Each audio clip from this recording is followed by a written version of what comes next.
18 dosa politik Jokowi.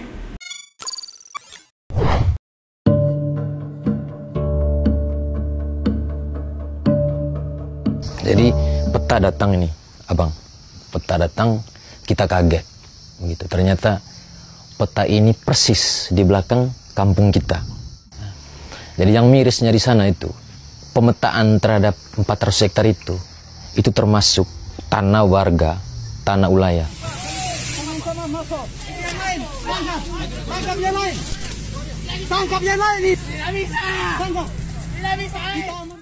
Mereka mendesak jalan itu ikut luar kampung. Waktu itu juga kami sebagai warga tetap bertahan ikut dalam kampung. Hanya omong kosong juga bahwa nanti akan membuka lapangan pekerjaan bagi masyarakat lokal. Omong kosong. Ulumbu kita sudah lihat. Siapa sih yang kerja sana? Bukan orang Ulumbu. Tadi ketika kami singgah di Flores, kami pikir sudah ada isu yang berbeda, yang lebih menarik, yang indah-indah yang akan kami liput. Tapi ternyata ada perampasan tanah di sana, ada pelanggaran hak asasi manusia, terus ada isu relokasi. Di sana itu tidak ada human right, yang ada animal right.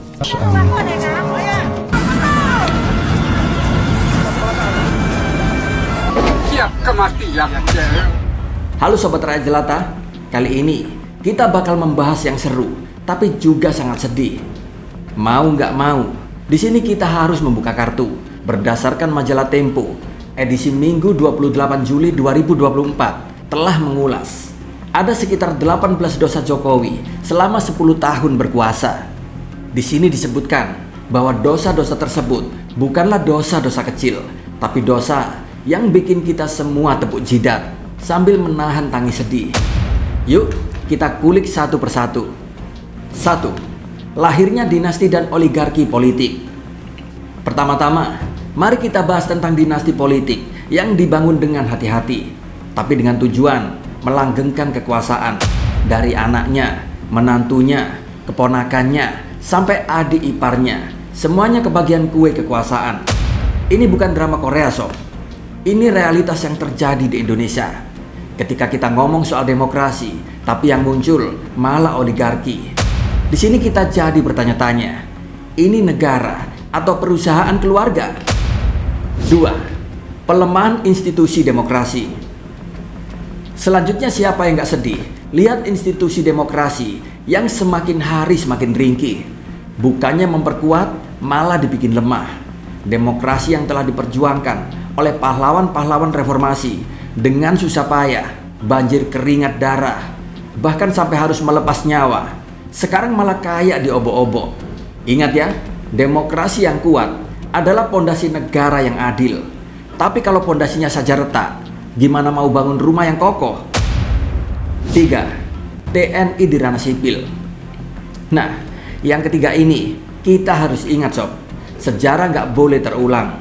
TNI saat ini kembali masuk ranah sipil, padahal reformasi sudah jelas-jelas ingin memisahkan keduanya. RUU TNI dan RUU Polri yang baru-baru ini kayak ngasih tiket masuk gratis buat militer untuk mengacak-acak wilayah sipil.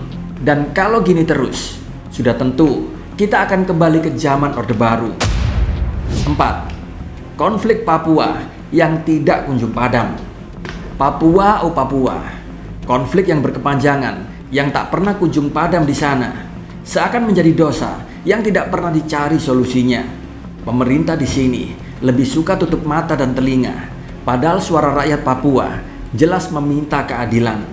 Di sini seharusnya kita bisa damai, tapi kok kayaknya lebih seneng kalau kita ribut terus ya. 5. Runtuhnya sistem pendidikan.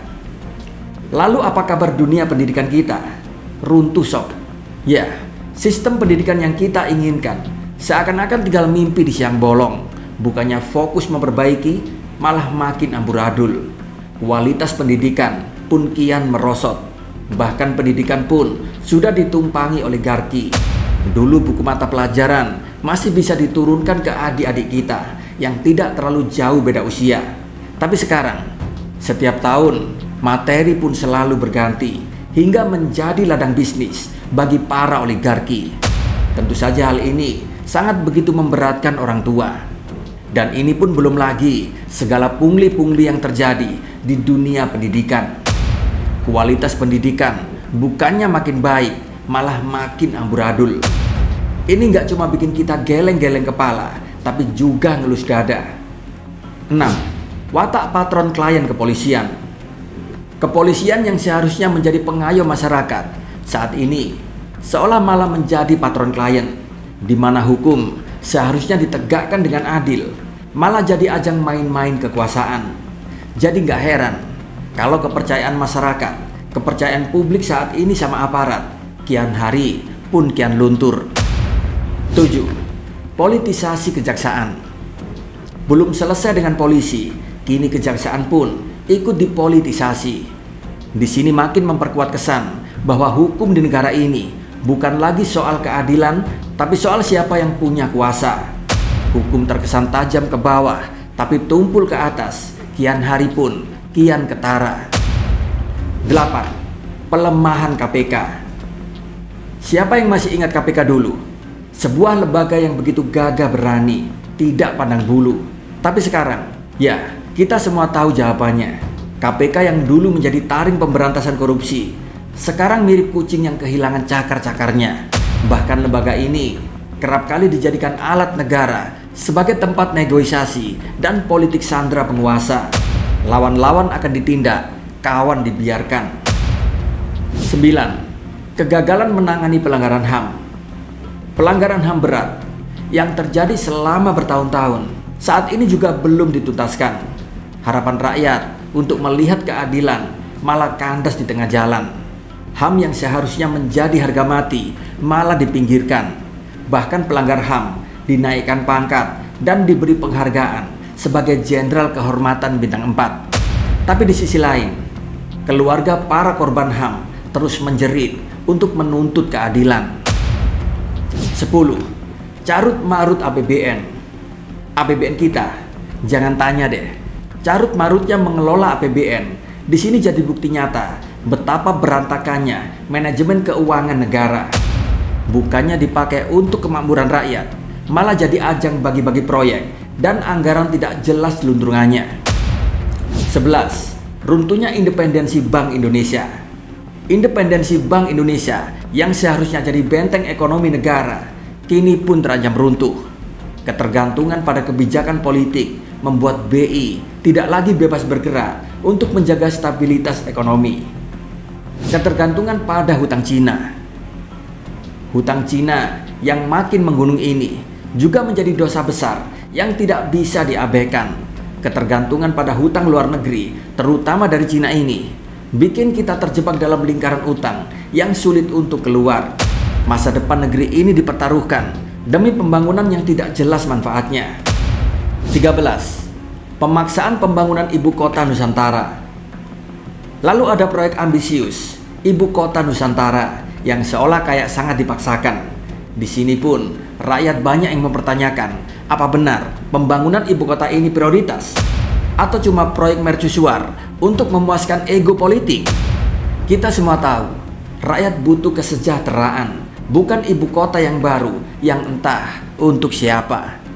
Karena faktanya hanya para oligarki dan warga negara asing saja yang mendapat prioritas utama. 14. Gimik diplomasi luar negeri. Gimik diplomasi luar negeri terlihat lebih banyak pencitraan daripada substansi. Alih-alih memperkuat posisi Indonesia di kancah internasional, yang ada malah sekedar panggung untuk selfie dan salam-salaman. 15. Kerusakan lingkungan.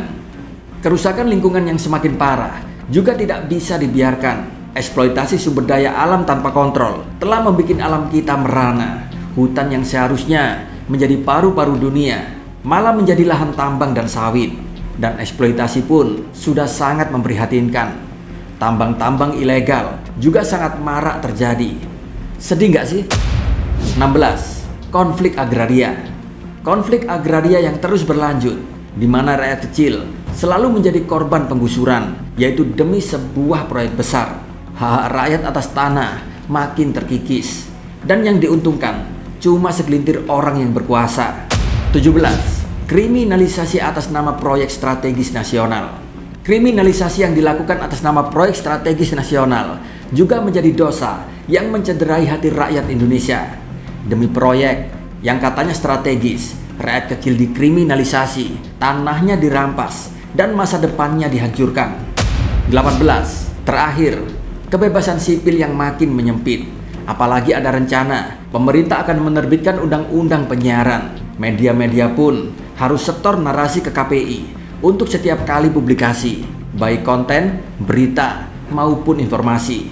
Di sini sangat jelas, informasi akan selalu difilter, hanya akan memberitakan kebaikan-kebaikan dari penguasa.